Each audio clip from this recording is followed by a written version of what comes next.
नमो भगवते वासुदेवाय नमः। ओम नमो लक्ष्मी नारायण नमः। जय हो लक्ष्मी नारायण की।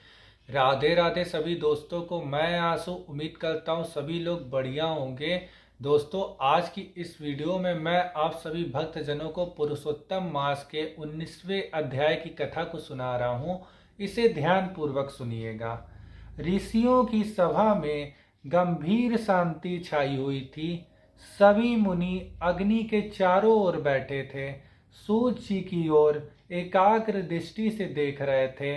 उनके हृदय में एक ही जिज्ञासा थी, उस अद्भुत घटना का रहस्य जानना जिससे एक मृत बालक पुनः जीवित हो उठा था।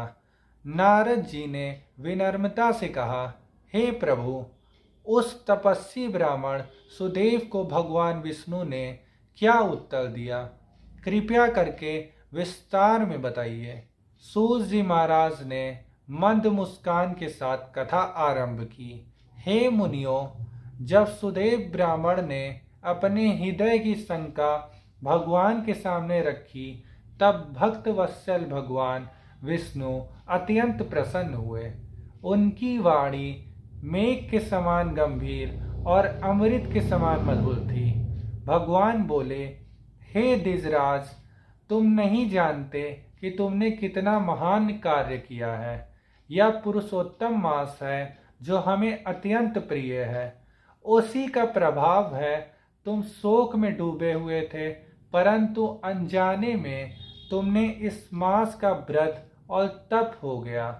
1 महीने तक तुमने अन्न नहीं लिया या उपवास बन गया। वर्षा के कारण तुमने दिन में 3 बार स्नान किया।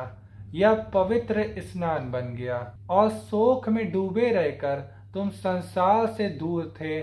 यह महान तप बन गया। हे ब्राह्मण, इस पुरुषोत्तम मास का प्रभाव इतना महान है कि यदि कोई एक दिन भी इसका व्रत करे तो उसे अनंत पाप नष्ट हो जाते हैं। देवताओं ने भी इसके महत्व को तोलने का प्रयास किया, परंतु सभी साधन इसके समान हल्के सिद्ध हुए। भगवान के यह वचन सुनकर सुदेव के हृदय में आश्चर्य और श्रद्धा का समुद्र उमड़ पड़ा। उससे समझ में आ गया कि जो कुछ हुआ है वह केवल भगवान की कृपा और पुरुषोत्तम मास की महिमा से ही संभव हुआ है। इसके बाद भगवान विष्णु गरुड़ पर सवार होकर वैकुंठ को प्रस्थान कर गए। सुदेव ब्राह्मण और उसकी पत्नी गौतमी अपने पुत्र सुखदेव को पुनः जीवित देखकर अत्यंत आनंदित हुए।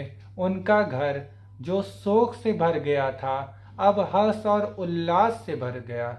सुदेव ने मन ही मन सोचा, मैं तो अज्ञानवश इस मास का पालन कर बैठा और इसका इतना महान फल मिला। यह सचमुच अद्भुत है। तब से वह हर वर्ष श्रद्धा और भक्ति से पुरुषोत्तम मास का पालन करने लगा। जब तब हवन और भगवान की पूजा में उसका मन रम गया। उसने कर्म फल की इच्छा त्याग कर केवल भक्ति मार्ग को अपना लिया। समय बीतता गया। सुदेव और गौतमी ने अपने पुत्र के साथ सुखपूर्वक जीवन व्यतीत किया। अतंतता हजारों वर्ष तक धर्म पूर्वक जीवन जीने के बाद वह दोनों विष्णु लोक को प्राप्त हुए, जहाँ शोक और दुख का नाम ही नहीं था। वहाँ दिव्य सुखों का अनुभव करने के पश्चात वह पुनः पृथ्वी पर जन्म लेकर राजा धृढ़धनवा और उनकी पत्नी रानी गुण सुंदरी के रूप में प्रकट हुए। सुखदेव जो उनका पुत्र था, वह भी पूर्व जन्म के संस्कारों से युक्त होकर सुख पक्षी के रूप में आया और अपने पिता को वैराग्य का उपदेश देकर उनका कल्याण किया। इस प्रकार सूत जी ने कथा समाप्त करते हुए कहा, हे राजन, यह सब तुम्हारे ही पूर्व जन्म की कथा है। पुरुषोत्तम मास के प्रभाव से ही तुम्हें वैभव या राज्य और या ज्ञान प्राप्त हुआ है। सभा में बैठे सभी ऋषि इस अद्भुत कथा को सुनकर भाव विभोर उठे। उनके हृदय में पुरुषोत्तम मास के प्रति अटूट श्रद्धा जाग उठी। और यहाँ पे पुरुषोत्तम मास के 19वें अध्याय की कथा पूरी होती है। और जैसा कि मैंने आप सभी भक्तजनों को बताया था, इस पुरुषोत्तम मास को भगवान विष्णु का आशीर्वाद प्राप्त है। भगवान विष्णु ने अपना नाम पुरुषोत्तम इस मास को दिया है और इसे आशीर्वाद और वरदान भी दिया है कि जो इस मास में जप तप करेंगे उनके ऊपर भगवान की विशेष कृपा बनी रहेगी, घर में सुख समृद्धि आएगी, यश कीर्ति में बढ़ोतरी होगी, सकारात्मक ऊर्जाओं का वास होगा, नकारात्मक ऊर्जाएं दूर होंगी और भगवान लक्ष्मी नारायण की विशेष कृपा ऐसे भक्तजनों के ऊपर सदैव बनी रहेगी। इस मास में प्रातःकाल जल्दी उठ जाएं, स्नान करने के बाद पवित्र वस्त्रों को धारण करें, तांबे के लोटे में जल लेकर पूर्व दिशा की ओर मुख करके सूर्यदेव को अर्घ्य दें। भगवान लक्ष्मी नारायण की जिस भी देवी देवता की आप पूजा अर्चना करते हैं उनकी पूजा अर्चना करें। सर्वप्रथम भगवान का स्नान कराएं गंगा जल या शुद्ध जल से, फिर उनके ऊपर रोली चंदन अर्पित करें, माता रानी के ऊपर सिंदूर अर्पित करें, पुरुष हैं तो माता रानी के चरणों में सिंदूर अर्पित करें। उसके बाद भगवान को पुष्प अर्पित करें, सुगंधित वातावरण के लिए धूप बत्ती अगरबत्ती जलाकर भगवान को दिखाएं।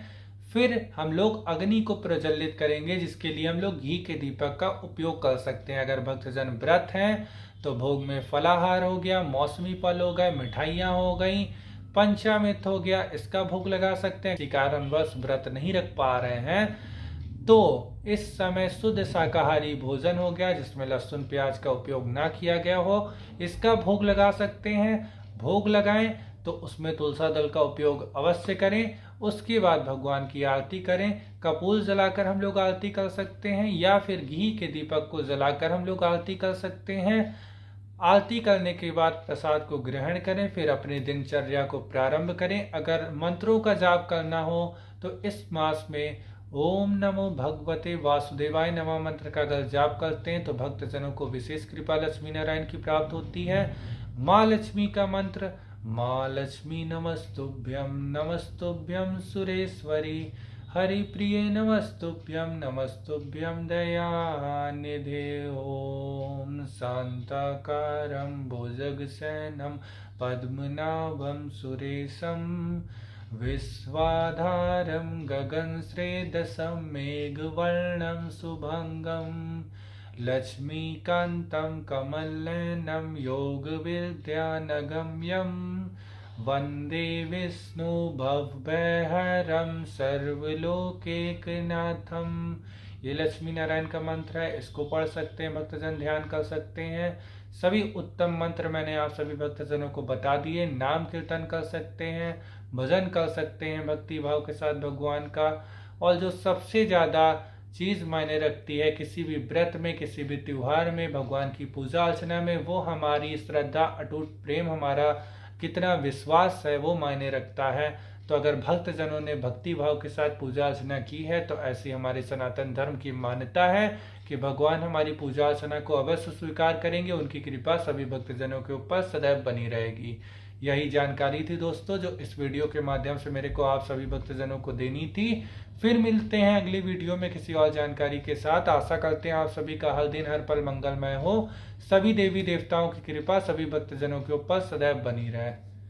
राधे राधे सभी दोस्तों को।